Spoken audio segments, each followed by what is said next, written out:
तो कैसी हो मेरी प्यारी फैमिली। मैं हूं आपका अपना अंधकार का राज और साथियों, आज आपके लिए एक ऐसी कहानी लेकर आया हूं जो आज के दौर की एक सबसे बड़ी समस्या है, और वह है जलन और ईर्ष्या। दोस्तों, कभी कभी जलन की वजह से कुछ लोग ऐसा कुछ कर बैठते हैं कि उन्हें आगे चलकर इसकी बहुत बड़ी सजा मिलती है। लोग दूसरों की सफलता से किस तरह नफरत करने लगते हैं, यह आज के समाज में हर कोई जानता है, और इसके लिए वे क्या क्या कदम उठा सकते हैं जिसका तो आपको कोई अंदाजा भी नहीं होता। तो आज ऐसी ही लड़की की जो कहानी है वह हमारे पास आई है, और उसने बहुत ही दुख भरे और रोते रोते अपने पूरे किस्से हमारे साथ साझा किए हैं। तो चलिए शुरू करते हैं। ये कहानी है नीरजा की। नीरजा पढ़ी लिखी समझदार लड़की थी। इसी वजह से वह एक अच्छी कंपनी में बहुत बड़ी पोस्ट पर थी। उसका पति भी काफी अच्छा कमाता था और ससुराल भी काफी संपन्न था, जिस वजह से उसकी सभी सहेलियां उससे कहा करती थीं कि किस्मत हो तो नीरजा जैसी, जिसके पास सब कुछ था। लेकिन शादी के 2 साल बाद भी जब नीरजा मां नहीं बनी तो उसकी सहेलियां उसके ससुराल वालों को मजाक मजाक में कहने लगीं कि शायद ये मां बन ही नहीं सकती। लेकिन उसके ससुराल वाले इस बात को ज्यादा गंभीरता से नहीं लेते थे। असल में वे लोग चाहते थे कि पहले वे एक दूसरे को समझ लें, शादी के बाद की जिम्मेदारियों को समझ लें और मानसिक तौर पर तैयार होने के बाद ही आगे बेबी प्लानिंग करें। लेकिन यह बात उसकी सहेलियों को नहीं पता थी। दोस्तों, नीरजा की सहेलियां उससे जलन रखती थीं। उन्होंने बचपन से नीरजा को देखा था। वह पढ़ाई में, स्पोर्ट्स में, हर चीज में अच्छी थी, और यहां तक कि आज वह उन सब से ज्यादा कामयाब थी, और यही उनकी जलन की असली वजह थी। अपने दुश्मनों को हम अक्सर पहचान लेते हैं, लेकिन अगर दुश्मन दोस्त के भेष में हो तब पहचानना बहुत मुश्किल हो जाता है। उन लोगों के मन में ये तसल्ली थी कि चलो वह भले ही उनसे ज्यादा कामयाब हो और उसका ससुराल बहुत संपन्न हो, लेकिन उन सबकी संतानें थीं और नीरजा की कोई संतान नहीं थी। लेकिन उनकी यह खुशी ज्यादा दिनों तक नहीं रह सकी, क्योंकि एक दिन उन्हें पता चला कि नीरजा मां बनने वाली है। सिर नीरजा अब पूरी तरह से पूर्ण स्त्री बन चुकी थी, जो कि उनसे बेहतर थी। इसलिए वे सारी अब किसी भी तरह से यह साबित करना चाहती थीं कि यह भले ही वे नीरजा की तरह अच्छा न कमाती हों, उसकी तरह उनका ससुराल इतना संपन्न न हो, लेकिन वे उससे बेहतर हैं। और इसी वजह से अब वे नीरजा से कहने लगीं कि हमारा तो परिवार पूरा है, हमारा एक बेटा है जो कि हमारे बुढ़ापे की लाठी है, और तुम्हें भी एक लड़का ही पैदा करना चाहिए। लेकिन नीरजा के मन में ऐसा कुछ भी नहीं था। वह तो बस यही चाहती थी कि चाहे जो भी हो, सब कुछ अच्छे से हो जाए और बच्चा पूरी तरह स्वस्थ रहे। लेकिन उसकी सहेलियां बातों ही बातों में उसे ताना मारना कभी नहीं भूलती थीं। इन्हीं सब के दौरान नीरजा के पति ने उससे कहा, देखो, मैं जानता हूं कि वे तुम्हारी सहेलियां हैं और तुम्हें उनसे लगाव भी है, लेकिन पता नहीं क्यों उनकी बातों से हमेशा जलन की बू आती है। कई बार यह जलन बहुत खतरनाक रूप भी ले लेती है, इसलिए तुम उनसे जितना हो सके उतना दूर ही रहो। नीरजा भी यह बात समझ रही थी, और अब उसने उन लोगों से मिलना काफी हद तक कम कर दिया। लेकिन वे लोग आए दिन नीरजा के घर यूं ही मुंह उठाए चली आती थीं, और इसी तरह से पूरे 9 महीने बीत गए, और नीरजा ने 2 जुड़वा बच्चों को जन्म दिया, जिनमें एक लड़का और एक लड़की थी। नीरजा का परिवार अब पूरा हो चुका था, और एक बार फिर से नीरजा उनकी नजरों में बेहतर साबित हो चुकी थी। और इन्हीं सब जलन भरी भावनाओं के कारण एक बार जब वे सारी सहेलियां आपस में बात कर रही थीं, तो एक सहेली कृपा बोली, यार पता नहीं इस नीरजा की किस्मत कितनी ज्यादा अच्छी है। पहले स्कूल में भी ये हम सबसे बेहतर थी, और अब भी हमसे कहीं बेहतर जिंदगी जी रही है। याद है स्कूल टाइम में ये लड़कों के बीच में कितनी पॉपुलर थी। हमारे तो 4-4 बॉयफ्रेंड थे, लेकिन इसका एक भी नहीं था, जिसकी वजह से हम हमेशा इसे छिड़ाया करते थे। लेकिन फिर भी हर जगह हर कोई इसी की तारीफ करता था, और आज भी देख लो यह कितनी सेटल हो चुकी है। यहां तक कि अब तो इसका परिवार भी पूरा हो गया है, और इसे तो बच्चों को संभालने की भी जरूरत नहीं पड़ेगी। उसके लिए तो नौकर और सास ससुर सब संभाल लेंगे। लेकिन हमें देखो, हम पूरे दिन कैसे खटती रहती हैं। यह सुनकर प्रीति बोली, हाँ, तो वह आज अपनी लाइफ में जहां भी है वह अपनी मेहनत की वजह से ही है। अच्छे से पढ़ लिख कर ही उसे यह नौकरी मिली है। हम चाहते तो हम भी यह सब कर सकते थे, लेकिन हमने तो बिल्कुल दूसरा ही रास्ता चुन लिया। लोग कहते हैं कि स्कूल और कॉलेज में एक और बॉयफ्रेंड होना चाहिए, लेकिन यह बात कितनी गलत है यह आज समझ में आती है। अगर तुम उसे लेकर सच में सीरियस हो तब तो कोई बात नहीं, लेकिन अगर तुम सिर्फ दिखावे के लिए यह सब कर रहे हो तो वह गलत ही है ना। जिस समय हम ऐसी आवारागर्दी करने में लगे हुए थे उसी समय यह अपना करियर बनाने में जुटी हुई थी। इसी का नतीजा यह हुआ कि कॉलेज के बाद हमारी जल्दी शादी हो गई, क्योंकि हमने वही जीवन चुना जिसमें हमें बैठे बैठे हमारा पति कमा कर दे, जबकि उसने अपनी खुद की पहचान बनाई। जब वह अपने करियर में पूरी तरह से सेटल हो गई तब एक अच्छा रिश्ता खुद चलकर उसके पास आया। दोनों पति पत्नी मिलकर कमाते हैं और अपने माता पिता का पूरा सम्मान करते हैं। इसी वजह से वे दोनों एक शांतिपूर्ण जीवन जी रहे हैं। लेकिन हम आज भी उसी से जल रहे हैं, क्योंकि हम कभी भी वो नहीं बन सके जो वह बनी है। हमने उस उम्र में जिसमें हमें मेहनत करके यह मुकाम पाना चाहिए था उसे गलत रास्तों में लगाकर गंवा दिया, और आज इन सब के लिए जिम्मेदार भी हम खुद ही हैं। ये सुनते ही आरोही बोली, लेकिन हम अपनी जिंदगी में जरा भी संतुष्ट नहीं हैं, और उसे सब कुछ बिना मांगे मिल गया। उसे एक लड़की होती तो भी चल जाता, लेकिन उसके साथ संगीत एक लड़का भी हो गया। हमने न जाने कितनी पूजा पाठ की, मगर उसका फल हमें क्या मिला। हमारे पास वह कुछ भी नहीं है जो नीरजा के पास है, बल्कि उसके सास ससुर को ही देख लो, कितने अच्छे हैं। और हमारे देखो, थोड़ा अभाव तो उसे भी मिलना चाहिए था ना। सब कुछ हमें ही क्यों सहना पड़ता है। तभी प्रीति बोली, ऐसा भी नहीं है कि हम किसी अभाव में हैं। हमारे पति भी अच्छी कमाई करते हैं और उनकी पूरी तनख्वाह हमारे ही हाथ में आती है। और जहां तक ससुराल अच्छा होने की बात है तो नीरजा अपने ससुराल वालों का बहुत सम्मान करती है। इसी वजह से बदले में उसे भी सम्मान मिलता है। और अगर हमारी बात करें तो तुम लोग ही बताओ, क्या हम अपने ससुराल वालों का हमारे साथ रहना पसंद करते हैं? इंसान जैसा बोता है वैसा ही पाता है। प्रीति समझ चुकी थी कि लोगों के साथ जो भी होता है उसकी वजह कहीं ना कहीं वही खुद होते हैं, इसीलिए वह उनकी बातों से सहमत नहीं थी। लेकिन आरोही और कृपा उसकी बात मानने को तैयार नहीं थी।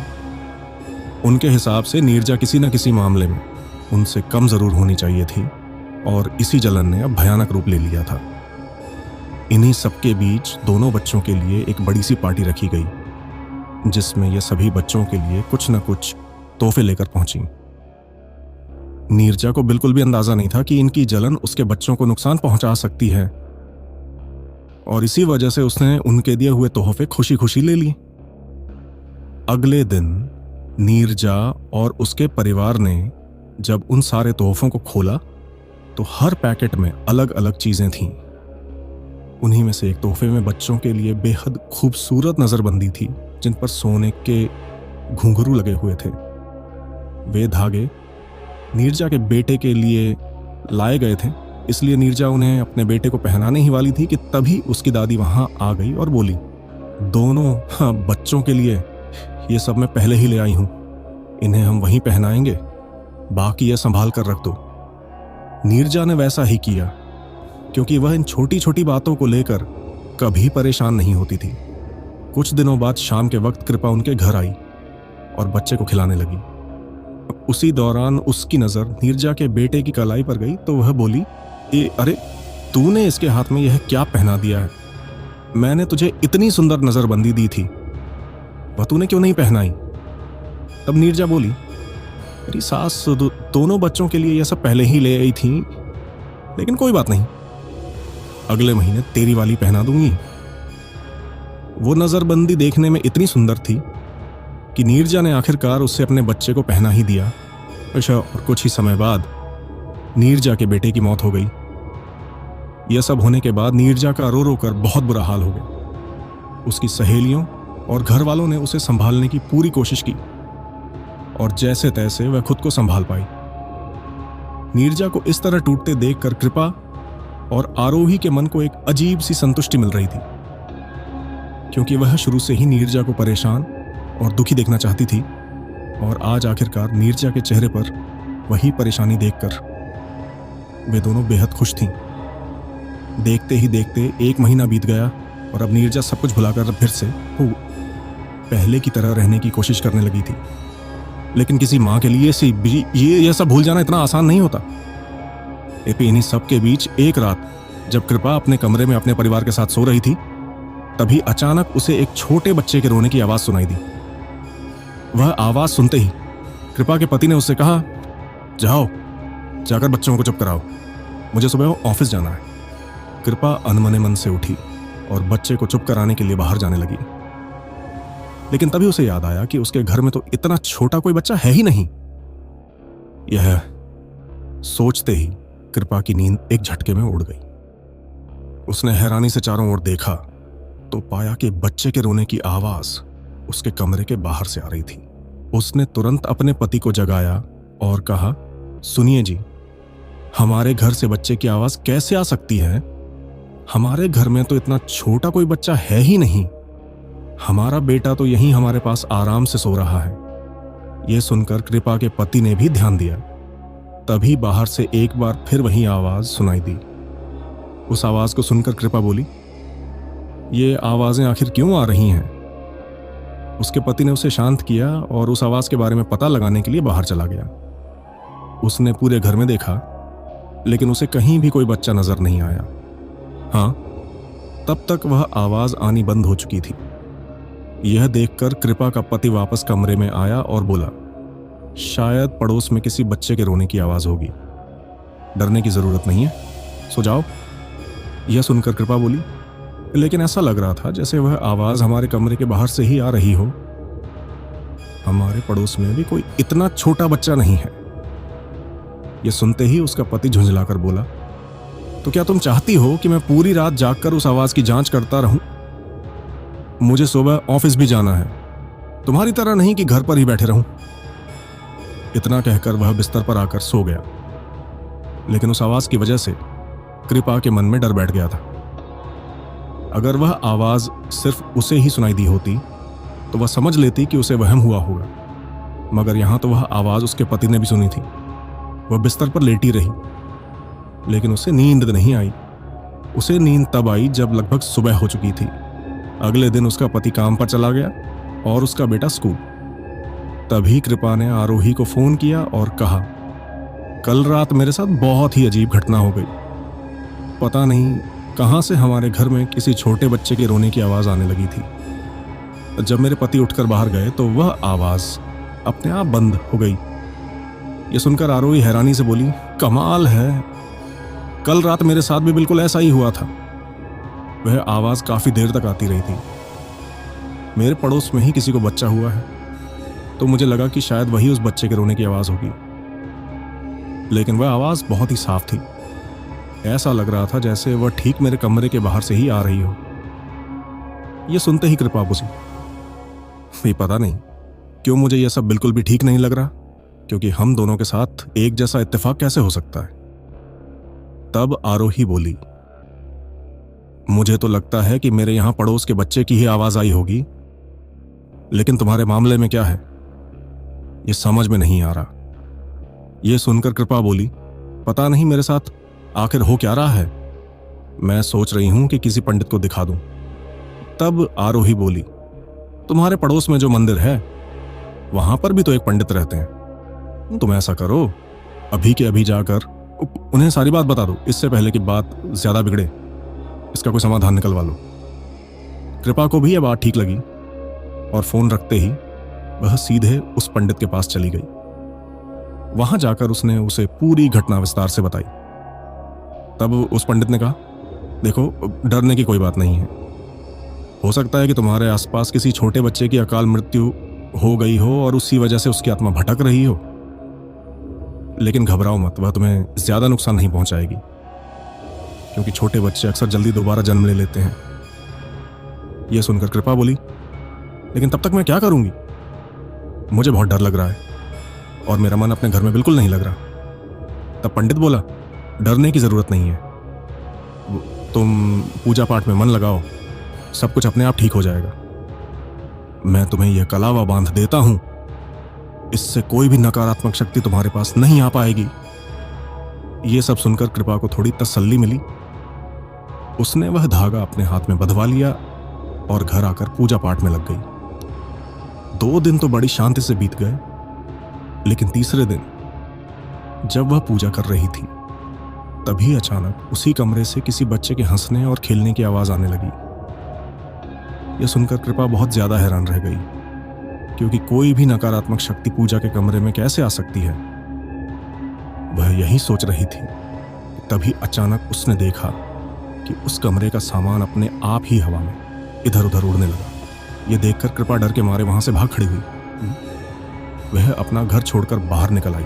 कुछ देर बाद जब उसका बेटा घर आया तो उसने उसे भी घर के अंदर जाने नहीं दिया, और शाम को जब उसका पति घर लौटा तो उसने उसे सारी बातें बता दी।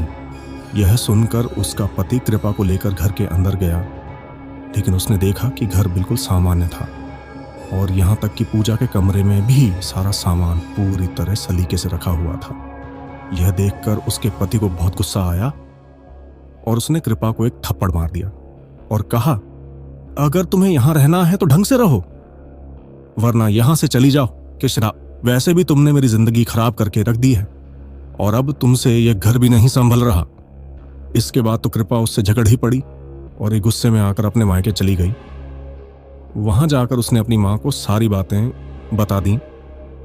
तब उसकी मां ने कृपा के पति को फोन करके कहा, मेरी बेटी जो कुछ कह रही है उस पर आपको ध्यान देना चाहिए। कोई ऊपरी चक्कर मेरी बेटी को परेशान कर रहा है और आप उसकी मदद करने के बजाय उससे लड़ रहे हैं। यह सुनकर कृपा का पति बोला, देखिए ऐसा है, यह सब इसके घर का काम न करने के बहाने हैं। ये कई दिनों से मुझसे कह रही है कि मैं घर में एक काम वाली रख दूं, लेकिन मैं जितना कर सकता हूं उतना ही करूंगा ना। इसके फालतू खर्चे बहुत ज्यादा हैं। आपको पता है, अपनी सहेली के बच्चे को इसने सोने की नजरबंदी बनवा कर दे दी थी। अपने लिए हर दूसरे दिन महंगे महंगे कपड़े खरीद लेती है। बच्चों की स्कूल और ट्यूशन मिलाकर मैं 30,000 रुपये भरता हूं, और घर का खर्चा अलग। ऐसे में यह इतना काम तो कर ही सकती है, लेकिन वह पूरा घर फैला कर रखती है। मेरी माँ इसकी मदद किया करती थी, मगर इसने उनसे झगड़ा कर उन्हें भी भगा दिया, और अब यह सब नाटक कर रही है। मुझे कह रही है कि इस घर में कुछ है, जबकि मुझे तो कुछ भी दिखाई नहीं दे रहा। कह रही थी कि पूजा घर में रखा सामान हवा में उड़ रहा था, लेकिन जब मैं वहां पहुंचा तो देखा कि पूरा घर बिल्कुल सामान्य था। हाँ, बस घर के अंदर झूठे बर्तन और गंदे कपड़े इधर उधर पड़े हुए थे। मुझे अच्छी तरह पता है कि या तो ये सब नाटक कर रही है या फिर इसका दिमाग ठीक नहीं रहा, और अब मैं इसे लेने नहीं आने वाला। यह कहकर उसने फोन काट दिया। यह सुनते ही संगीत कृपा बोली, देखा मम्मी, कैसे बात कर रहे हैं। मैं सच कह रही हूं कि वहां पर यह सब हो रहा था, लेकिन मेरी बातों पर तो कोई भरोसा ही नहीं कर रहा। मेरी सास मुझसे रोज लड़ती है और मुझसे अब यह सब सहा नहीं जाता। पूरे घर का काम मैं अकेले करती हूं, इसीलिए कहा था कि नौकर रख लो, लेकिन किसी ने मेरी बात नहीं मानी। मैं उस घर में दोबारा नहीं जाऊंगी। कृपा की मां भी बिल्कुल कृपा की तरह ही सोच रही थी। उन्हें न इसमें अपनी बेटी की कोई गलती नजर नहीं आ रही थी, इसलिए उन्होंने कहा कि हाँ, तू आराम से यहीं रह। इसके बाद कृपा अपने मायके में ही रहने लगी। वहां पर 2-3 दिन तक सब कुछ ठीक रहा, लेकिन तीसरी रात जब वह सो रही थी, तभी अचानक एक तकिया आकर उसके मुंह पर गिरा। कृपा उस कमरे में बिल्कुल अकेली थी, तो आखिर उसे ऐसे तकिया कौन फेंक सकता था। वह तुरंत घबरा गई और जल्दी से लाइट जला दी। रोशनी होते ही उसने देखा कि उसके कमरे का सारा सामान हवा में उड़ रहा था। यह नजारा देखकर कृपा जोर जोर से चीखने लगी। उसकी चीखों की आवाज सुनकर घर के लोग बाहर आ गए और दरवाजा खटखटाने लगे, मगर कृपा डर के मारे दरवाजा खोल ही नहीं पा रही थी। कमरे के अंदर रखा सारा सामान उसके ऊपर गिरता चला जा रहा था। किसी तरह उन चीजों से बचते हुए वह दरवाजे तक पहुंची और दरवाजा खोल दिया। बाहर आते ही वह अपनी माँ से लिपट गई और रोते हुए बोली, माँ देखो, यहां पर भी यह सब शुरू हो गया। यह सुनकर कृपा की माँ ने घबरा कर पूछा, क्या शुरू हो गया बेटा, हमें भी तो बताओ। तब कृपा बोली, ये देखो, मेरे कमरे का सारा सामान हवा में कैसे उड़ रहा था। यह सुनकर कृपा की माँ ने एक नज़र उसके कमरे के अंदर डाली और फिर बोली, लेकिन बेटा, तेरा कमरा तो बिल्कुल ठीक है, सारा सामान तो अपनी अपनी जगह पर रखा हुआ है। यह सुनकर कृपा ने जब पलटकर अपने कमरे की तरफ देखा तो उसने पाया कि सच में कमरा बिल्कुल सही था। थोड़ी देर पहले जो सामान हवा में तैर रहा था वह अब सलीके से अपनी जगह रखा हुआ था। यह देखकर उसकी भाभी को काफी गुस्सा आ गया और वह बोली, मुझे तो लग रहा है कि भैया बिल्कुल सही कह रहे हैं, जरूर यह सब इसी के दिमाग की उपज है।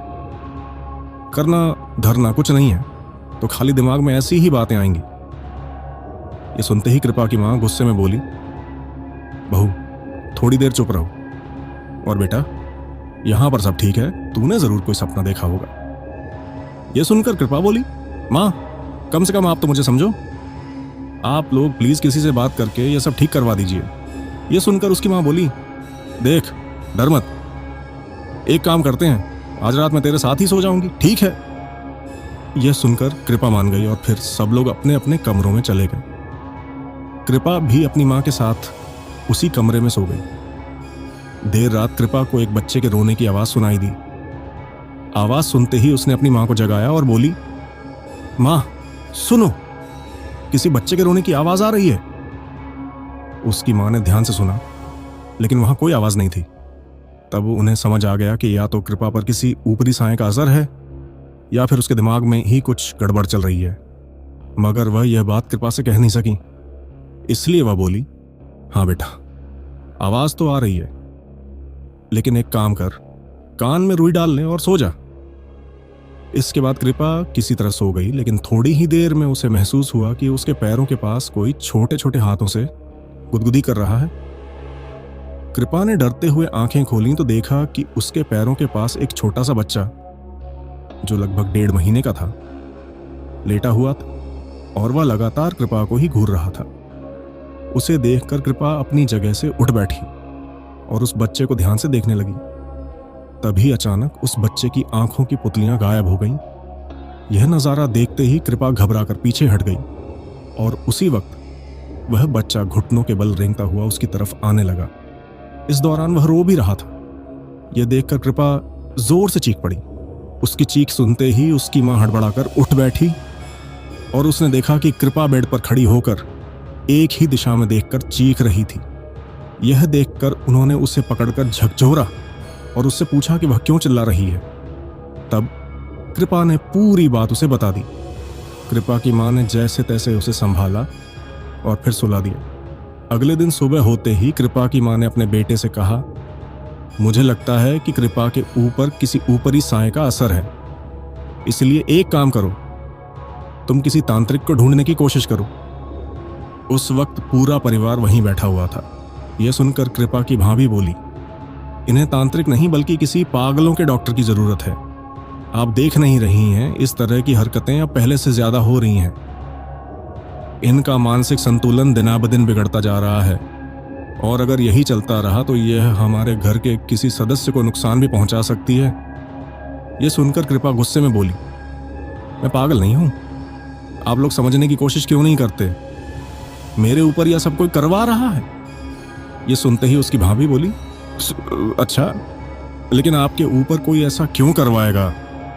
मैं आपके पास ऐसा क्या है जिससे किसी को जलन होगी? किसी भी काम में तो आप ढंग की नहीं हैं। पूरा दिन अपने पति और ससुराल वालों से लड़ती रहती हैं, घर में भी ज्यादा बचत नहीं होने देती, फिर आखिर चलने लायक है ही क्या आपके पास? इससे पहले कि कृपा कुछ और बोल पाती, उसके भाई ने किसी तरह सबको शांत कराया। इसके बाद कृपा का भाई और भाभी दोनों ही ऑफिस चले गए। उनके जाने के बाद कृपा की मां अपने पूजा पाठ में लग गई। कृपा को घर में सब कुछ बहुत अजीब लग रहा था, इसलिए वह भी अपनी मां के पास बैठ गई। जब दोनों पूजा कर रहे थे तभी कृपा को दोबारा बच्चे के रोने की आवाज सुनाई देने लगी। उसने हैरानी से चारों ओर देखा तो पाया कि पूजा घर के अंदर ही बहुत सारे छोटे छोटे बच्चे हवा में उभरने लगे थे और अब वे सभी रेंगते हुए उसी की ओर बढ़ रहे थे। यह देखकर कृपा घबरा गई और अपनी जगह से उठ खड़ी हुई। वह पूरे पूजा घर में इधर उधर दौड़ने लगी और कमरे में रखा हुआ सारा सामान खुद ही यहां वहां फेंकने लगी। उसकी मां ने उसे रोकने की बहुत कोशिश की फरे टीम, मगर वह किसी भी तरह रुकने को तैयार नहीं थी। कुछ ही देर बाद वह वहां से निकलकर घर से भाग गई और पता नहीं कहां चली गई। उसकी मां ने उसे ढूंढने की हर मुमकिन कोशिश की, लेकिन समझ नहीं आया कि वह आखिर कहां थी। उन्होंने तुरंत अपने बेटे और बहू को फोन किया। दोनों ने छुट्टी ली और घर आकर कृपा को ढूंढने लगे। काफी तलाश के बाद कृपा मिल गई और वे उसे घर वापस ले आए। मगर अब कृपा की भाभी बहुत ज्यादा गुस्से में थी और बोली, हम लोग अपना काम करें या फिर हर वक्त इन्हीं पर नजर रखें? आपको जरा भी अंदाजा है कि मैं कितनी जरूरी मीटिंग छोड़कर यहां आई हूं सिर्फ इसलिए क्योंकि इन्हें पागलपन का दौरा पड़ गया। देखिए मम्मी जी, या तो इन्हें कमरे में बंद करके रखिए या फिर किसी पागल खाने में भर्ती करवा दीजिए, क्योंकि मुझसे यह रोज रोज बर्दाश्त नहीं होगा। मुझे भी अपना घर चलाना है। यह सुनकर कृपा की मां कुछ भी नहीं बोल पाई, क्योंकि वह कहती भी तो क्या कहती। तभी कृपा बोली, मैं पागल नहीं हूं, समझी भाभी आप। और अगर आपको मेरे लिए कुछ करने में इतनी तकलीफ होती है तो मत कीजिए। मेरा भाई और मेरी मां मेरे लिए काफी हैं। यह सुनकर उसकी भाभी ने कहा, ये माफ करना दीदी श्वेकिश, लेकिन यह बात आपने ही कही थी कि शादी के बाद पति सिर्फ पत्नी का होता है।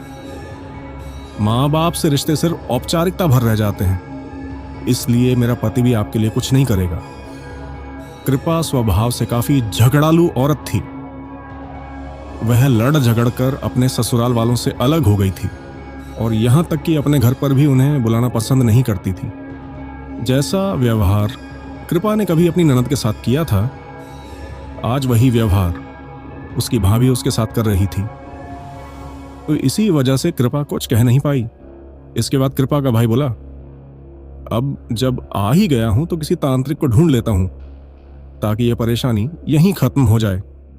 यह कहकर कृपा का भाई वहां से चला गया। वहीं उसकी भाभी भी अपने कमरे में चली गई। शाम होते होते कृपा का भाई एक तांत्रिक को लेकर घर आया। उसने कृपा की ओर इशारा करते हुए कहा, यही मेरी बहन है। इसे बहुत अजीब अजीब तरह की आवाजें सुनाई देती हैं और इसी वजह से यह रात में चीखती रहती है। आप कुछ कीजिए। दोस्तों, हर तांत्रिक सही नहीं होता। कई तांत्रिक तो सिर्फ पाखंडी ही होते हैं और यहां जो तांत्रिक कृपा का भाई लेकर आया था वह भी वैसा ही था। उसने सबको बताया कि इसके ऊपर किसी चुड़ैल का साया है, लेकिन घबराने की कोई जरूरत नहीं है। तुम लोग मुझे 300 दे दो, मैं इसे ठीक कर दूंगा। यह सुनते ही कृपा की भाभी बोली, साफ सुन लीजिए मम्मी जी, मैं 1 रुपया भी खर्च नहीं करूंगी। मैं इतनी मेहनत से कमाती हूं और इनके बेकार नाटकों में ऐसे ही किसी को पैसे दे दूं, यह मुझसे नहीं होगा। लेकिन कृपा के भाई और मां ने किसी तरह उसे 0 रुपये दे ही दिए। उस तांत्रिक ने थोड़ी देर तक नाटक किया, फिर एक काला धागा कृपा के हाथ में बांध दिया और बोला, अब चिंता की कोई बात नहीं है, मैंने उस चुड़ैल को भगा दिया है। इसके बाद वह तांत्रिक वहां से चला गया। कृपा की मां ने कृपा के पति को फोन किया और बताया कि कृपा पर किसी चुड़ैल का साया था और उन्होंने उसे ठीक करवा दिया है। यह सब काम वैसे आपको करना चाहिए था, क्योंकि यह आपकी पत्नी है, लेकिन आप तो अपनी जिम्मेदारी से ही भाग रहे हैं। यह सुनकर कृपा का पति बोला, मैं इन सब बातों पर बिल्कुल भी विश्वास नहीं करता। मुझे पूरा यकीन है कि या तो ये सब नाटक कर रही है या फिर यह सच में पागल हो चुकी है। और देख लेना, इसका यह सब अभी खत्म नहीं होने वाला। यह सुनकर कृपा की मां बोली, ठीक है, आप एक काम कीजिए और आकर इसे अपने साथ ले जाइए। यह सुनते ही कृपा बोली, मैं कहीं नहीं जाऊंगी। मैं ऐसे घर में बिल्कुल भी नहीं जाना चाहती जहां मेरी कोई इज्जत ही ना हो। यह सुनकर कृपा का भाई बोला, देख बहन, जाना तो तुझे ही पड़ेगा और यह मत कहना कि वहां तेरी कोई इज्जत नहीं है। अगर ऐसा होता तो जीजाजी तुझे लेकर अलग रह ही नहीं रहे होते। तूने ही उनका घर तोड़ा है और अब इस तरह की हरकतें कर रही हैं। माँ, इसे समझाइए। और अगर यह नहीं मानी तो मैं और मेरी पत्नी भी अलग ही रहने लगेंगे, क्योंकि हमसे यह सब नाटक देखा नहीं जाएगा। कृपा की माँ यह बिल्कुल नहीं चाहती थी कि उसकी बेटी की वजह से उसका बेटा बहू अलग हो जाए, इसलिए उन्होंने कृपा को काफी समझाया और आखिरकार उसे उसके ससुराल भेज दिया। शुरुआती 2-3 दिन तक सब कुछ ठीक ठाक चलता रहा, लेकिन तीसरे दिन जब कृपा टीवी देख रही थी तभी उसे पीछे से बच्चे के रोने की आवाज सुनाई दी। उस वक्त पड़ोस की एक औरत भी वहां आई हुई थी और दोनों साथ बैठकर बातें करते हुए टीवी देख रही थीं। जैसे ही कृपा ने उस आवाज की तरफ देखा, उसने पाया कि वही बच्चा घुटनों के बल रेंगता हुआ उसी की ओर आ रहा था। यह नजारा देखकर कृपा बुरी तरह घबरा गई और डर के मारे जोर जोर से चीखने लगी। कृपा की हालत देखकर उसकी पड़ोसन भी हैरान रह गई। अगले ही पल कृपा ने पास रखा हुआ एक फूलदान उठाया और अपनी ओर आते हुए उस बच्चे के सिर पर जोर से दे मारा। बच्चा वहीं गिर पड़ा और अगले ही क्षण उसने उसके बेटे का रूप ले लिया। यह देखकर कृपा सन्न रह गई और हैरानी से अपने बेटे को देखने लगी। लेकिन तभी उसे फिर से बच्चे के रोने की आवाज सुनाई दी और इस बार वह आवाज उस जगह से आ रही थी जहां उसकी पड़ोसन खड़ी थी। कृपा ने देखा कि उस जगह उसकी पड़ोसन नहीं बल्कि वही बच्चा मौजूद था। यह देखकर कृपा गुस्से में उस बच्चे को मारने के लिए उसकी ओर दौड़ी, लेकिन वह तेजी से वहां से भाग गया। इसके बाद वहां अचानक पूरी तरह सन्नाटा छा गया। रोते हुए कृपा ने जब अपने बेटे की तरफ देखा तो उसने पाया कि उसकी सांसें अभी चल रही थीं। यह देखकर उसने उसे गोद में उठा लिया और बाहर ले जाने ही वाली थी कि तभी अचानक वहीं पड़ोसन कई लोगों को लेकर वहां पहुंच गई और बोली, देखो इसने अपने बच्चे के साथ क्या कर दिया है। अब पता नहीं आगे क्या करेगी, इससे बच्चा छीन लो। सब लोगों ने मिलकर कृपा से बच्चा छीना और उसे तुरंत अस्पताल ले गए। सभी ने मिलकर कृपा के पति को भी फोन कर दिया। जब कृपा का पति वहां पहुंचा तो उसे बहुत ज्यादा गुस्सा आ गया। आसपास के लोगों ने उसे पूरी बात बता दी थी। तब तक यह खबर कृपा के मायके वालों तक भी पहुंच चुकी थी। वे सब फौरन वहां दौड़े चले आए और तभी कृपा का पति गुस्से में बोला, मैंने तुम लोगों से पहले ही कहा था कि यह अब पूरी तरह पागल हो चुकी है, लेकिन आप लोगों ने मेरी एक भी बात नहीं मानी और आप सब की वजह से आज मेरे बच्चे की यह हालत हो गई है। अब मैं इसे पागल खाने में भर्ती करवा रहा हूं और अगर किसी ने भी बीच में आने की कोशिश की तो अंजाम बहुत बुरा होगा। कृपा उस समय घर पर ही थी। वह बार बार यही कह रही थी कि उसे बस एक बार अपने बच्चे को देखना है, लेकिन पड़ोसियों ने मिलकर उसे जबरदस्ती घर के अंदर ही रोके रखा था। तभी कृपा की मां वहां पहुंची और गुस्से में बोली, यह तूने क्या कर डाला? अपने ही बच्चे की जान लेने की कोशिश कैसे कर सकती है? यह सुनकर इससे पहले कि कृपा कुछ जवाब देती, उसकी भाभी बीच में बोल पड़ी, मैंने तो पहले ही कहा था मम्मी जी, लेकिन तब आपको मेरी बातें झूठ लगती थीं और आपकी बेटी की हर बात सच। अब देख लीजिए, ये तो पागल है ही, लेकिन आप तो समझदार थी। ये सब कुछ आपकी वजह से ही हो रहा है। यह सुनकर कृपा गुस्से में चिल्लाई, मैं पागल नहीं हूं। तभी कृपा की भाभी ताना मारते हुए बोली, अगर तो तुम पागल नहीं हो तो अपने ही बच्चे को क्यों मार रही थी? और यहां तक कि तुम तो अपनी पड़ोसन को भी मारने वाली थी। यह सुनकर कृपा को बेहद तेज गुस्सा आ रहा था और उसके पास जवाब देने के लिए शब्द भी खत्म हो चुके थे। गुस्से में आकर वह अपनी भाभी को मारने के लिए उसकी तरफ दौड़ी, लेकिन आसपास मौजूद लोगों ने उसे पकड़कर रोक लिया। अगले दिन तक कृपा का बेटा पूरी तरह ठीक हो चुका था और कृपा को एक मानसिक चिकित्सक के पास ले जाया गया। जांच के बाद डॉक्टर ने कहा, यह बता रही हैं कि इन्हें बार बार एक बच्चा दिखाई देता है। क्या हाल फिलहाल में ऐसा कोई बच्चा था जिसकी कुछ समय पहले मौत हुई हो? क्योंकि हो सकता है उसकी मौत में इनका कोई हाथ रहा हो और उसी वजह से इनके दिमाग में यह गिल्ट बैठ गया हो। तब कृपा के पति को याद आया कि कुछ समय पहले नीरजा को जुड़वा बच्चे हुए थे और उनमें से एक बेबी बॉय की मौत हो गई थी। कृपा ने उसके लिए सोने की नजरबंदी भी खरीदी थी और उसने ये सारी बात डॉक्टर को बता दी। यह सुनकर डॉक्टर बोला, हो सकता है ये उसी बात का गिल्ट हो। एबल, संभव है कि उस बच्चे की मौत में आपकी पत्नी का हाथ रहा हो। इसी वजह से वह इस तरह की हरकतें कर रही हैं। इनके मन में ये डर बैठ चुका है कि वह बच्चा लौट कर आएगा और इन्हें मार डालेगा। इसी कारण इन्हें ऐसे भ्रम हो रहे हैं और ऐसे मरीज खतरनाक साबित हो सकते हैं। ये किसी की जान भी ले सकते हैं। तब कृपा की मां घबरा कर बोली, तो अब हमें क्या करना चाहिए डॉक्टर, जिससे हमारी बेटी ठीक हो सके? यह सुनकर डॉक्टर ने कहा, इन्हें घर पर रखना काफी रिस्की हो सकता है, इसलिए मेरी सलाह यही है कि आप इन्हें किसी पागलखाने में भर्ती करवा दीजिए। वहां नियमित दवाइयां चलेंगी तो कुछ समय में यह ठीक हो सकती हैं। लेकिन अगर यही दवाइयां घर पर दी गईं तो यह नहीं कहा जा सकता कि यह कब किसी पर हमला कर दें। यह मेरी सिर्फ एक राय है, बाकी फैसला आपको ही करना है। कृपा का पति अब किसी भी हाल में कृपा को घर पर नहीं रखना चाहता था, इसलिए उसने बिना ज्यादा सोचे इस फैसले के लिए हामी भर दी। लेकिन कृपा की मां किसी भी हाल में मानने को तैयार नहीं थी। वह अपनी बेटी को इस तरह पागल खाने में छोड़ नहीं सकती थी, इसलिए वह चाहती थी कि कृपा को अपने साथ अपने घर ले जाए। तभी कृपा का भाई बोला, यहां जो कुछ हुआ है वह आपने देखा नहीं क्या? यह तो भगवान का शुक्र है कि बच्चा बच गया, लेकिन मैं अब यह बिल्कुल नहीं चाहता कि किसी और की जान खतरे में पड़े। इसीलिए दीदी को पागलखाने में ही भर्ती करवा दीजिए। इन बातों को लेकर घर में काफी झगड़ा हुआ, लेकिन आखिरकार मजबूरी में उन लोगों ने कृपा को पागलखाने में डाल ही दिया।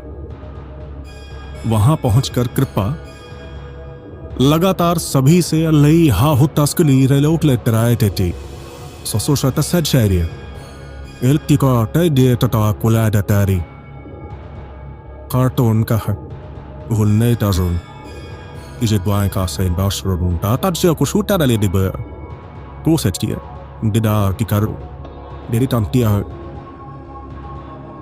utte taswana koredi nusa kakano ji karato kilar pokhuvo tari arisha kodi ditat bote gina okdia utoda koditralia wakitidil gula daudido kuili tata dor mrebo hodili tiri utiska kuya kotakorik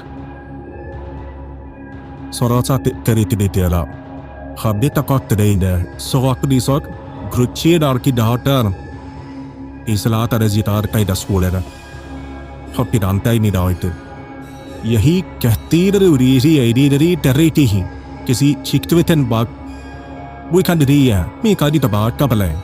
लेकिन उसे ये तय दिया ना है, उसकी बातों पर कोई भी ध्यान नहीं दे रहा था। कई बार उसे उस बच्चे के रोने की आवाज सुनाई देती और वह पागल खाने में इधर उधर भागने लगती, जिसे देखकर सभी को यही लगता कि वह सच में पागल हो चुकी है। इधर आरोही और प्रीति को यह जानकर बहुत दुख हुआ कि उनकी खास सहेली अब पागल खाने में है। इसी बीच एक शाम नीरजा, प्रीति और आरोही साथ बैठकर चाय पी रहे थे। तभी प्रीति बोली, पता नहीं भगवान किस जन्म की दुश्मनी निकाल रहा है, कृपा के साथ बहुत बुरा हुआ। इस पर आरोही बोली, हाँ पता नहीं वह कैसे पागल हो गई। कुछ दिन पहले ही वह मुझसे कह रही थी कि उसे किसी बच्चे के रोने की आवाज सुनाई देती है। उस वक्त मुझे बिल्कुल अंदाजा नहीं था कि आगे चलकर यह सब इतना डरावना हो जाएगा। यह सुनकर नीरजा बोली, हम इसमें कर भी क्या सकते हैं, जो होना होता है वह होकर ही रहता है। वैसे वह आरोही, मैंने कल तुम्हें एक डॉक्टर की क्लिनिक में देखा था, सब ठीक तो है ना? यह सुनकर आरोही ने कहा, हाँ सब ठीक है, दरअसल मैं अपना पहला बच्चा एक्सपेक्ट कर रही हूं। यह सुनते ही नीरजा के चेहरे पर एक अजीब सी मुस्कान आ गई और वह बोली, अच्छा है, मेरे बेटे की मौत के बाद तुम मां बनने वाली हो। वैसे कोशिश करना कि बेटा ही हो, आखिर लड़के ही तो वंश आगे बढ़ाते हैं। यह सुनकर आरोही को बहुत गुस्सा आ गया और वह बोली, इससे क्या फर्क पड़ता है कि बेटा हो या बेटी, बस बच्चा स्वस्थ होना चाहिए। यह सुनकर प्रीति हैरानी से बोली, ये बातें तुम कर रही हो आरोही?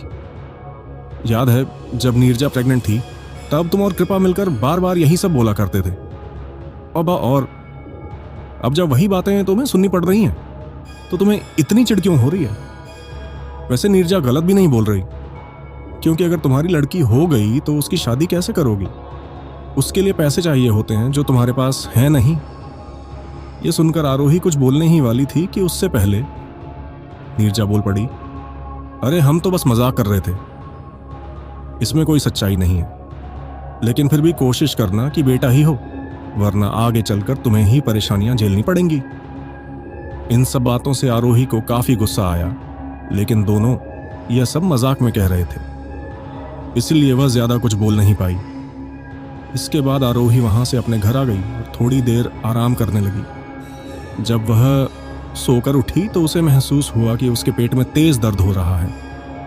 दर्द इतना ज्यादा था कि वह खुद को संभाल नहीं पा रही थी। उसने मदद के लिए आवाज लगाई, लेकिन उसके घर में उसके अलावा और कोई मौजूद नहीं था। दरअसल आरोही और कृपा एक ही थाली के चट्टे बट्टे थे। वे अपने ससुराल वालों के साथ रहना बिल्कुल नहीं चाहते थे, इसलिए दोनों लड़कर अलग हो गई थीं। लेकिन जब आरोही को पता चला कि वह मां बनने वाली है तो उसे अपने सास ससुर की याद आई, लेकिन उन्होंने आने से साफ मना कर दिया, क्योंकि उन्होंने कहा कि अगर तुम अपनी जरूरतों का ध्यान नहीं रख सकती तो हम क्यों आए। इसी वजह से आरोही अकेली ही यहां रह रही थी। जब काफी समय तक भी कोई नहीं आया तो आरोही ने खुद को संभाला और इसी तरह से अस्पताल चली गई। वहां जाकर डॉक्टर ने उसका चेकअप किया और कहा कि सब ठीक है, लेकिन उसी समय आरोही ने कहा कि उसे पेट में बहुत दर्द हो रहा है। तब डॉक्टर ने बताया कि कभी कभी प्रेगनेंसी में पेट और कमर में दर्द होना सामान्य होता है, यह चिंता की बात नहीं है, ज्यादा काम मत करना, लेकिन हल्का काम करते रहना। इसी बीच आरोही ने अपने पति को फोन किया और वह घर लौट आए। इस दौरान आरोही ने अपने पति से कहा कि डॉक्टर ने मुझे ज्यादा आराम करने को कहा है, इसीलिए तुम अपनी मम्मी को बुला लो ताकि वह काम में मेरी मदद कर सके। यह सुनकर उसके पति ने कहा कि यह तुम्हारे सामने की बात है, मैंने उन्हें बुलाने की कोशिश की थी लेकिन उन्होंने मना कर दिया। उनका कहना था कि जब तुम अपनी जिम्मेदारी नहीं उठाती तो हम क्यों उठाएं, इसलिए मैंने सोचा है कि मैं तुम्हारी मां को बुला लूं। वह कुछ दिन यहीं रहेंगी और घर के काम भी देख लेंगी। इस बात से आरोही को काफी गुस्सा आया और वह बोली कि अगर मेरी मां यहां आएंगी तो वह घर का काम नहीं करेंगी, क्योंकि यही मेरा घर है। कोई बेटी के घर पर काम करती है क्या? एक काम करो, तुम नौकर लगा लो, इससे मुझे भी आराम मिलेगा। यह सुनकर उसके पति ने कहा कि मैं अपनी पूरी तनख्वाह तुम्हें देता हूं, अब तुम जानो कि नौकर लगाना है या नहीं। इस बात से आरोही का गुस्सा जरूर बढ़ा, लेकिन सच यह था कि वह सही कह रही थी, इसलिए उसने चुप रहना ही ठीक समझा। वह नौकरों को पैसा नहीं देना चाहती थी, इसलिए अपनी मां को कुछ दिनों के लिए घर पर बुला लिया और भाभी को भी आने के लिए कहा ताकि उन्हें दोनों को आराम मिल सके। लेकिन उसने साफ कहा कि मेरे बच्चे छोटे हैं और मेरे पति का काम भी है, इसलिए मैं अपना ससुराल देखूंगी। मां को तुम्हारे पास भेज रही हूं। आरोही की भाभी से भी ठीक नहीं बनती थी, वह अक्सर परेशान करती थी, इसीलिए उसने मदद करने से साफ मना कर दिया। अब केवल आरोही और उसकी मां ही सब कुछ संभाल रहे थे और आरोही अपने होने वाले बच्चे के आने का इंतजार करने लगी। इसी दौरान एक रात जब आरोही सो रही थी, उसे अपने पेट से बच्चे के रोने की आवाज मन सुनाई दी। वह आवाज सुनकर उठ बैठी और हैरानी से अपने पेट की ओर देखने लगी। ठीक इसी समय उसके पेट से एक सफेद आंखों वाला भयानक बच्चा बाहर आने लगा। यह देख आरोही बहुत डर गई और चीखने लगी। उसके चीखने की आवाज सुनकर उसका पति और मां उसके पास आए, लेकिन तब तक आरोही डर के मारे बेहोश हो चुकी थी। उसका पति और मां उसे अस्पताल लेकर गए, जहां डॉक्टर्स ने बताया कि उसका मिसकैरेज हो चुका है। इन सब बातों से आरोही को बहुत दुख हुआ, लेकिन इस पर उसके पति ने उसे ही उल्टा ताना मारा। असल में इससे पहले भी आरोही कई बार मां बनने वाली थी, लेकिन हर बार वह अबॉर्शन करवा लेती क्योंकि वह उस समय बच्चा नहीं चाहती थी। उसके पति ने बार बार कहा कि ऐसा मत करो, लेकिन वह नहीं मानी। आरोही की मां ने भी समझाया, लेकिन वह कुछ सुनना ही नहीं चाहती थी। अब आरोही बच्चा चाहती थी, लेकिन जब भी वह प्रेग्नेंट होती तो उसके साथ वही सब होता, जिसकी वजह से अब डॉक्टरों ने साफ कह दिया था कि आरोही कभी मां नहीं बन सकती। आज आरोही को अपनी गलती पर पछतावा हो रहा था कि अगर उसने पहले ही अपने बच्चे को अपनी कोख में नहीं मार डाला होता तो आज सच्चाई कुछ और होती।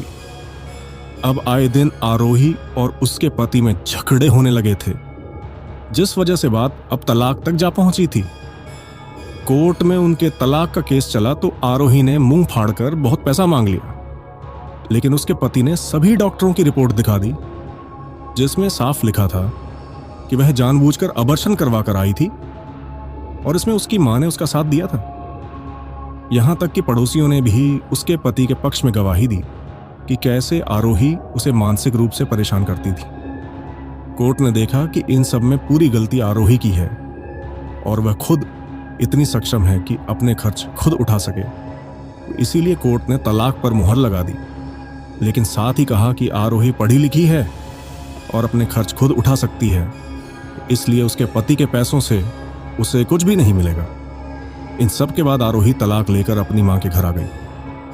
वह पढ़ी लिखी जरूर थी, लेकिन अब तक कहीं नौकरी नहीं की थी। इस वजह से उसे कोई ढंग की नौकरी नहीं मिली। उसे नौकरी भी ऐसी चाहिए थी जिसमें नीरजा जितनी तनख्वाह मिले और काम भी और कम हो, इसलिए वह बेरोजगार रही। उसका सारा खर्च उसके भैया भाभी उठा रहे थे, लेकिन आरोही को इससे कोई दिक्कत नहीं थी क्योंकि उसे बना बनाया खाना मिलता था और उसके खर्च भी उसके भैया उठा रहे थे। लेकिन उसके भाई का अपना परिवार भी था। तो उसने अपनी माँ से साफ कहा कि आप जानती हैं ना कि मेरा भी परिवार है और मैं ऐसे में दीदी को ज्यादा समय तक अपने पास नहीं रख पाऊंगी। या तो दीदी को कहो कि वह अपने लिए कोई नौकरी ढूंढे ताकि वह अपने खर्च चला सकें, या फिर हम उनकी शादी किसी दूसरी जगह करवा देते हैं। लेकिन आरोही किसी ऐसे घर में ही शादी करना चाहती थी जहां लोग थोड़े पैसे वाले हों और लड़के की माँ और बहन ना हो। लेकिन आरोही में सबसे बड़ी कमी ये थी कि वह कभी माँ नहीं बन सकती थी, इसलिए उसके लिए कोई उचित रिश्ता नहीं मिल रहा था। लेकिन आखिरकार उसके लिए एक प्रस्ताव आया, एक 40 से 45 साल के आदमी का। उस आदमी की पत्नी कुछ ही दिन पहले गुजर चुकी थी और उसके बच्चे अभी 12 से 15 साल के ही थे। इस वजह से उसे उनके लिए एक माँ की जरूरत थी। आरोही यह शादी करना नहीं चाहती थी, लेकिन उसकी भाभी ने अब साफ साफ कह दिया था कि अगर वह यह शादी नहीं करती तो फिर कहीं नौकरी खुद ही कर ले। हम अगले महीने से तुम्हें मुफ्त की रोटी नहीं खिलाने वाले। इन सब से आरोही की माँ को काफी गुस्सा आया। लेकिन फिर उसी समय आरोही की भाभी ने कह दिया कि अगर आपको इतनी परेशानी हो रही है तो मैं अपने पति और बच्चों के साथ अलग हो जाती हूं, लेकिन फिर याद रखना यहां का खर्चा तुम माँ बेटी खुद उठाना। अब आरोही की माँ कुछ नहीं कह सकी क्योंकि उन्हें पता था कि उनकी बेटी किसी काम की नहीं है और अगर बहू बेटा चले गए तो बुढ़ापे में उन्हें परेशानी होगी। इसलिए उन्होंने भी अपने बेटे और बहू का साथ दिया और मजबूरन आरोही को चक उस विधुर से शादी करनी पड़ी। शादी के बाद उसके पति ने उसे साफ साफ कहा कि उसे उसके बच्चे बहुत प्यारे हैं, उसे किसी चीज की कमी नहीं होगी, लेकिन उसके बच्चों को भी उसे पूरा प्यार देना होगा। और अगर कभी उसने देखा कि वह उसके बच्चों को बिना वजह पीट रही है तो वह उसे छोड़ देगा। आरोही को यहाँ सारे आराम और ऐश मिल रहे थे, लेकिन वह इन बच्चों को अपने पास रखना नहीं चाहती थी। इसलिए उसने अपनी माँ से इस बारे में बात की। तब उसकी माँ ने कहा, तू उन बच्चों की वजह से उस घर में है, इसलिए उनके साथ कुछ गलत मत कर। उन्हें अपने पास ही रख और उनकी परवरिश अच्छे से कर। आरोही भी अब बेमन से यह कर रही थी, वह उनसे कम ही बात करती। अब बच्चों के लिए आया लगी हुई थी तो वे सारे दिन उनके साथ ही रहते, लेकिन खाना बनाना आरोही को ही पड़ता।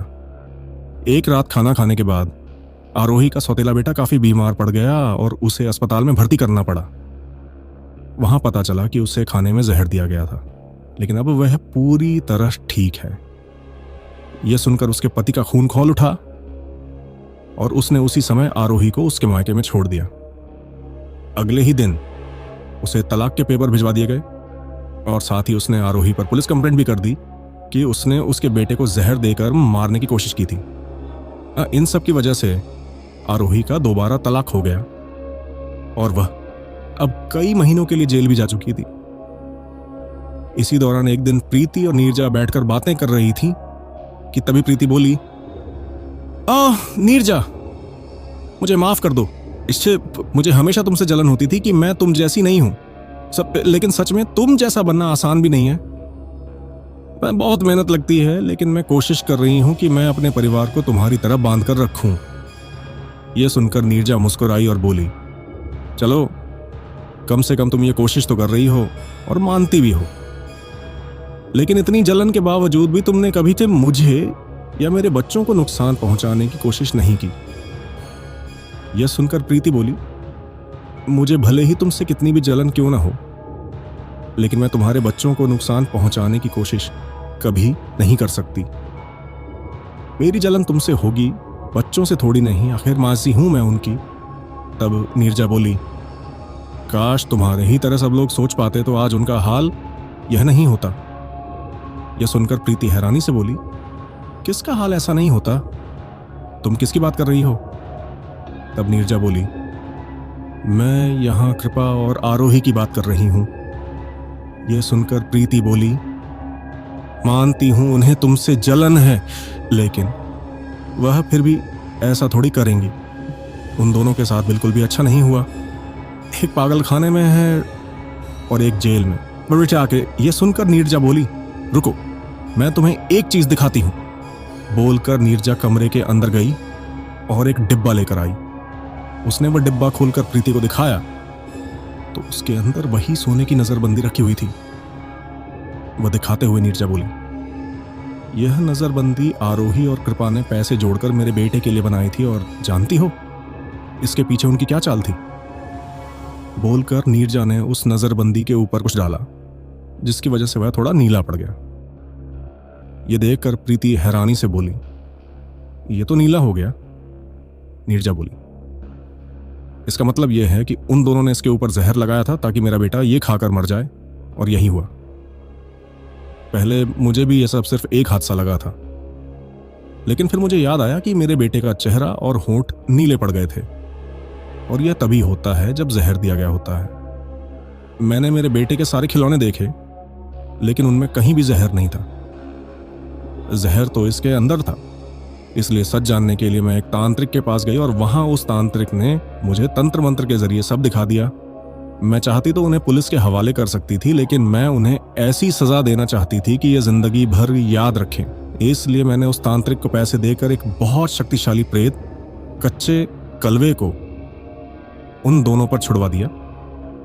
वह प्रेत इतना शक्तिशाली होता है कि मंदिरों तक जा सकता है, क्योंकि यह दूध मुंहे बच्चे का प्रेत होता है। और फिर उसने उन दोनों के साथ जो किया वह तो तुम जानती ही हो। यह सुनकर प्रीति हैरानी से बोली, मुझे यकीन नहीं हो रहा कि तुमने उनके साथ ऐसा किया। मुझे उनसे यह उम्मीद नहीं थी कि वह ऐसा कुछ भी कर सकती हैं। मैंने उन्हें काफी बार समझाया भी, लेकिन वह समझी ही नहीं, और आज देखो क्या हो गया। यह सुनकर नीरजा बोली, मुझे पता है कि मेरा तरीका बहुत गलत था। मैंने अनजाने में ही आरोही की कोख उजाड़ दी, लेकिन मुझे इससे कोई फर्क नहीं पड़ता। इन्होंने भी तो मेरे इतने छोटे बच्चों को नहीं बख्शा। चाहती तो मुझे मार देती। बोलते हुए नीरजा की आंखें भर आईं। ये देखकर प्रीति बोली, अब जो हो गया उसे भूल जाओ। उन लोगों ने तुम्हारे साथ अच्छा नहीं किया और तुमने उसका बदला ले लिया, लेकिन यह सब यहीं खत्म करो। भगवान ने चाहा तो तुम्हें तुम्हारा बेटा दोबारा मिल जाएगा।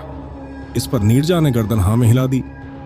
अब कृपा को वह बच्चा दिखाई नहीं देता, जिसकी वजह से कृपा पहले से ठीक है, और कुछ महीनों में वह पागल खाने से घर आ गई।